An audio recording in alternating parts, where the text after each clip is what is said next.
While the world watches and is preoccupied with Russia's military aggression, it's easy to overlook a quieter but equally important chess move by the Kremlin.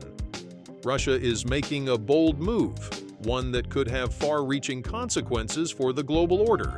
But what is this move, and why is no one noticing it? Bangladesh has received the first batch of fuel for their Russian-built nuclear power plant. The plant is still under construction in the country's west and will power around 50 million households. It's one of two being built with an almost $12 billion loan from Russia. The first unit is expected to come online at the end of next year. Uranium, a word that conjures up images of atomic power, nuclear reactors, and maybe even the occasional superhero origin story. But beyond the realms of science fiction, uranium is a vital element for nuclear power generation, often touted as a clean and reliable energy source. The world's demand for uranium in nuclear reactors is on the rise, expected to increase by 28% by 2030 and nearly double by 2040. As more countries embrace nuclear power to meet their zero-carbon goals, the question becomes, where does this uranium come from? Uranium deposits are not evenly distributed around the world.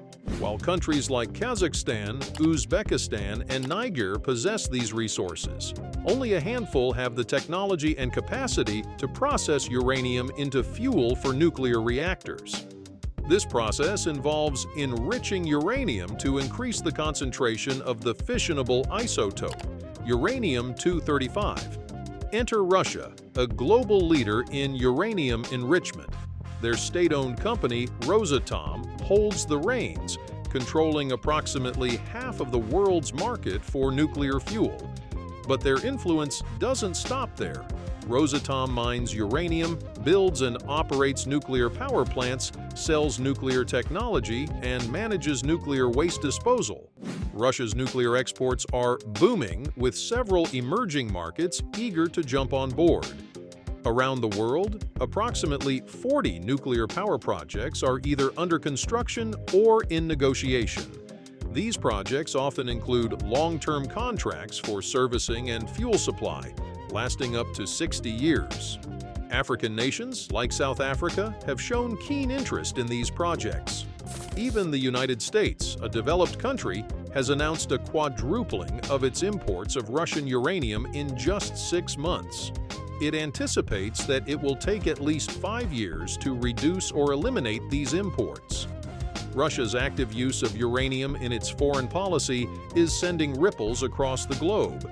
In June of this year, they sent their first uranium shipment to India, valued at $13.5 million and comprising a staggering 118 tons of uranium. As India's need for uranium skyrockets, Russia already controls the market, giving them a significant edge over Western nations. But the uranium story doesn't stop there. France and Mongolia have been secretly discussing a €1 billion investment deal focusing on the Zuawa uranium mine. However, there may be obstacles with Russia regarding this arrangement.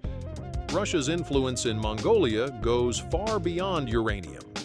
Mongolia relies heavily on Russia for energy, with significant portions of its power and petroleum products supplied by Russian entities. This dependence exposes Mongolian decision-makers to Russian pressure. There are still politicians in Ulaanbaatar willing to align themselves with Russia, even in the face of opposition. Recent incidents, like the false accusations against an environmental activist, suggest a connection between Mongolian officials and the Kremlin. As the deadline for the deal between Mongolia and France approaches, the future remains uncertain. Russia may have ways to influence the outcome, but it has yet to make its move. The stakes are high, and the consequences could shape the uranium market for years to come. So, while the world's attention is fixed on Russia's military endeavors, don't forget to keep an eye on the quieter but equally strategic moves being made behind the scenes. These actions could reshape the global order, and as always, the devil is in the details. Let us know your thoughts in the comments section. Don't forget to like and share this video. If you want to stay in the loop on all things EV, be sure to hit that subscribe button and ring the notification bell. Thanks for watching, and until next time, happy driving!